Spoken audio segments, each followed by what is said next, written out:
ನಮಸ್ಕಾರ. ನಾನು ನಿಮ್ಮ ಪ್ರೀತಿಯ ರಾಘವೇಂದ್ರ, ಕನ್ನಡದ ಕಂದ. ಈ ಪುಟಾಣಿ ವಿಡಿಯೋಗೆ ಆಧಾರಿಕ ಸುಸ್ವಾಗತ.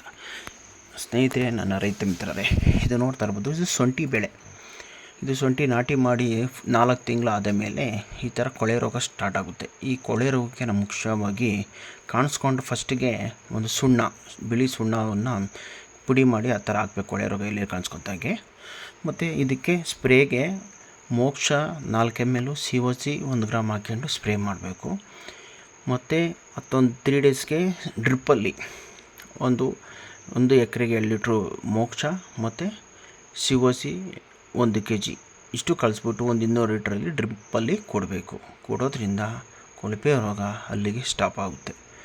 ಇದು 4 ರಿಂದ 5 ತಿಂಗಳಾದಮೇಲೆ ಈ ಕೊಳಪೆ ರೋಗ ಬರೋದು. ಶುಂಠಿಯಲ್ಲಿ ಹೆಚ್ಚಾಗಿ ಕಾಣಿಸ್ಕೊಳ್ಳೋದು. ಕೊಳೆ ರೋಗ ಬಂದ್ಬಿಟ್ರೆ ಎಲ್ಲನೂ ಸುಟ್ಟೋಗ್ತೈತೆ, ಕೊಳ್ಕೊಂಡು ಹೋಗ್ತಾ ಇರ್ತೈತೆ. ಹಾಗಾಗಿ ಕಾಪಾಡಿಕೊಳ್ಳೋಕ್ಕೆ ಇದೇ ಸೂಕ್ತವಾದ ಮಾಹಿತಿ. ಮತ್ತು ಇಲ್ಲಾಂದರೆ ನೀವು ಕೋರ್ನಿಯಾ 1 ml ಮೋಕ್ಷ 4 ml ಹಾಕಿ ಸ್ಪ್ರೇ ಮಾಡಿದ್ರೂ ಆಗುತ್ತೆ. ನೋಡಿ ಸ್ನೇಹಿತರೆ, ನನ್ನ ರೈತ ಮಿತ್ರರು, ಈ ವಿಡಿಯೋ ಇಷ್ಟವಾದರೆ ಒಂದು ಲೈಕ್ ಮಾಡಿ, ಶೇರ್ ಮಾಡಿ, ಮತ್ತು ನಮ್ಮ ಯೂಟ್ಯೂಬ್ ಚಾನಲ್ಗೆ ಸಬ್ಸ್ಕ್ರೈಬರ್ ಆಗಿ, ಮತ್ತು ನಿಮ್ಮ ಅನಿಸಿಕೆ ಅಭಿಪ್ರಾಯಗಳನ್ನ ಕಮೆಂಟ್ಸ್ ಹಾಕಿ.